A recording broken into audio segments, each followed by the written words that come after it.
ആ, നിങ്ങൾ വന്നിട്ട് കുറെ നേരമായോ? ഇല്ല സർ. ഇരിക്കി. സർ വിളിപ്പിച്ച്. ആ, കാര്യങ്ങളൊക്കെ സ്മൂത്ത് അല്ലേ? ആ, അക്കൗണ്ടിൽ എത്രയായി? ഇന്നലെ വരെ നോക്കിയപ്പോൾ 20 ലക്ഷമായി. ഓ ഗുഡ്. ഈ മാനവ് നമ്മുടെ സഖാവ് കൃഷ്ണന്റെ മോനല്ലേ? ആ, സാറിനെതിരെ മത്സരിച്ചിനെന്ന് മാനു ഒരിക്കൽ എന്നോട് പറഞ്ഞിരുന്നു. രാഷ്ട്രീയത്തിൽ ശത്രുത വ്യക്തികൾ തമ്മിലല്ലല്ലോ, ആശയങ്ങൾ തമ്മിലല്ലേ. കൃഷ്ണൻ എൻ്റെ അടുത്ത സുഹൃത്തായിരുന്നു. പാവം, കോളിളക്കം ഉണ്ടാക്കിയ രാഷ്ട്രീയ കൊലയായിരുന്നില്ലേ അത്? നിങ്ങൾ ആ പണം ബാങ്കിൽ നിന്നും വിഡ്രോ ചെയ്യാം, എന്നിട്ട് എൻ്റെ അടുത്ത് എത്തിക്കാം. ശരി സാർ. നിങ്ങൾക്ക് വേണ്ട സ്ഥലവും ബിൽഡിങ്ങും ഒക്കെ ഞാൻ കണ്ടുവച്ചിട്ടുണ്ട്. ആ പണം എല്ലാത്തിനും തികയോ സർ? എവിടെ തികയാൻ? മൂത്രപ്പര പണയം വേണം 20 ലക്ഷം രൂപ. എന്താ? അല്ല, ഞങ്ങൾ വേറൊരു കാര്യം പറഞ്ഞു. നിങ്ങൾ അതൊന്നും ഓർത്ത് വിഷമിക്കണ്ട. എനിക്കും ചിലത് ചെയ്യാൻ കഴിയും. ബാങ്കിൽ ഞാൻ വിളിച്ചു പറയാം. ഫോർമാലിറ്റീസ് ഒന്നും നോക്കണ്ട. Thank you sir. ആയിക്കോട്ടെ. സർ.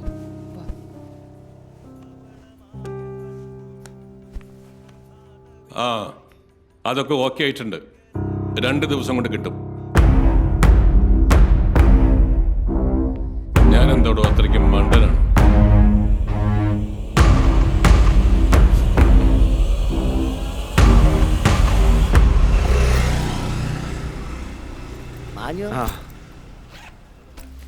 ഭാഗ്യനാഥ് സാർ വിളിച്ചിരുന്നു. അതുകൊണ്ട് ക്യാഷ് വിഡ്രോ ചെയ്യുന്ന ഫോർമാലിറ്റീസ് ഒന്നും ഞാൻ നോക്കിയില്ല. കൗണ്ട് ചെയ്തോളൂ. അയ്യോ, കുഴപ്പമില്ല സർ. ശരി. Thank you sir. ഇതൊന്ന് കുറച്ചെടുത്ത് സോമനടിച്ചാലോ? വേണ്ടെങ്കിൽ വേണ്ട.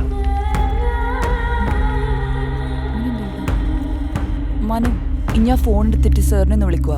സാറേ, ഗേറ്റ് പൈപ്പിന്റെ മീറ്റിംഗ് 23-ന് വെച്ചോളൂ. നാളെയും മറ്റന്നാളുള്ള പ്രോഗ്രാംസ് ഒക്കെ ക്യാൻസൽ ചെയ്തോളൂ. Okay sir.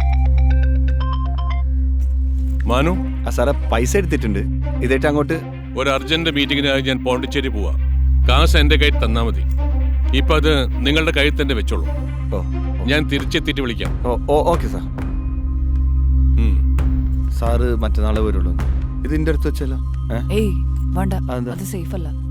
ഓ. തൽക്കാലം ഇന്റെ വീട്ടിൽ വെച്ചാ മതി. എന്നാ ശരി, ബാ.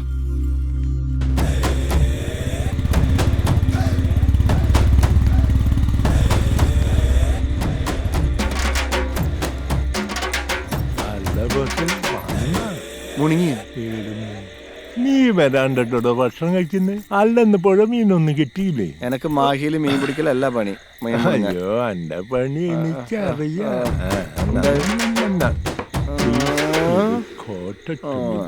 വയസ്സാം കാലത്ത് പൂതി മാറിയിട്ടില്ല. എങ്ങനെ പൂതി മാറാൻ? I am sweet സിസ്റ്റീസ്. നിന്നെക്കാട് കൂടുതൽ ഇപ്പോഴും വേണം കഴിക്കും. ഐ ആം ന്യൂ ജാൻ ബോസ്. വാടാ, ചോറില്ല. അടിച്ച് കിണ്ടിയാണുള്ള ഫ്രഞ്ച് മുത്തച്ഛൻ.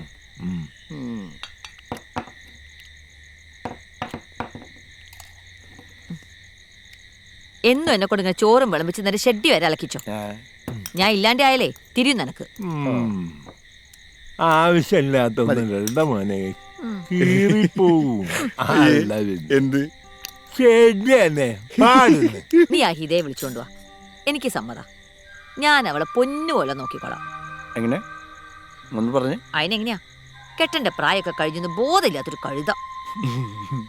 ഓന് പറ്റില്ല, വേണ്ട, ഞാൻ കെട്ടിക്കോളാം. അച്ഛൻ മിണ്ടാണ്ടിരിക്കും. കൃഷ്ണേട്ടൻ ഉണ്ടായത് നിന്നെ പണ്ടേ കെട്ടിച്ചേനെ. ഞാനിങ്ങനെ കഷ്ടപ്പെടേണ്ടിയും വരില്ല. അത് അച്ഛൻ വെറും കൃഷ്ണനായതുകൊണ്ടല്ല, സഖാവ് കൃഷ്ണനായതുകൊണ്ടാ. സഖാവ് കൃഷ്ണന്റെ ഭാര്യ നിങ്ങൾ. ഞാൻ അങ്ങേരുടെ മോനും. ഒരെല്ല് കൂടുതലുള്ളവനാ അമ്മേ സഖാവാൻ പറ്റൂ. എന്നിട്ട് ആ എല്ലും പണയം വെച്ചാണല്ലോ നീ കുടിച്ച് നശിക്കുന്നത്. പറഞ്ഞിട്ടെന്താ? എന്റെ വിധി. ഇപ്പൊ ലേശം കുറവാണമ്മേ. കണ്ടില്ലേ, മദ്യ നിരോധനമല്ല, മദ്യവർജനമാണ് ഞങ്ങളുടെ ലക്ഷ്യം. എൻ്റെ അമ്മയുടെ കഷ്ടപ്പാടൊക്കെ തീരും അമ്മേ. ആദ്യം ഹിതക്കൊച്ചിൻ്റെ ആഗ്രഹം നടത്തട്ടെ, പിന്നെ നോക്കി ഈ മാനവിൻ്റെ